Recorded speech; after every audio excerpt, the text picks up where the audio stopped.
এটা হচ্ছে শ্বাসমূল, যেটা আসলে কোনো লবণাক্ত পানি ছাড়া আসলে হয় না। তো সুন্দরবনের যে টাইপের আর কি গাছ থাকে, যেগুলো আসলে লবণাক্ততার মধ্যে জন্মগ্রহণ করে, এবং এই গাছের যে শেকড়গুলার যে স্টেমগুলো যেগুলো উপরে উঠে আসে, এই জিনিসগুলোর থেকে আসলে সে অক্সিজেন গ্রহণ করে সে বেঁচে থাকে। এটা খুবই উদ্ভট যে আসলে এই টাইপের গাছগুলা অক্সিজেন টাইপের জিনিসপত্র দিয়ে মাটির উপর থেকে, বায়ু থেকে জিনিসপত্র নিয়ে আসে, যার কারণে নামটা শ্বাসমূল। কারণ গাছ কখনো আসলে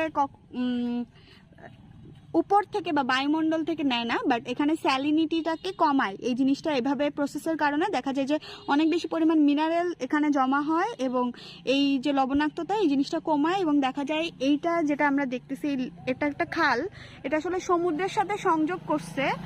তো জিনিসটা হচ্ছে যে এখানে যে পানির প্রবাহমানটা আছে,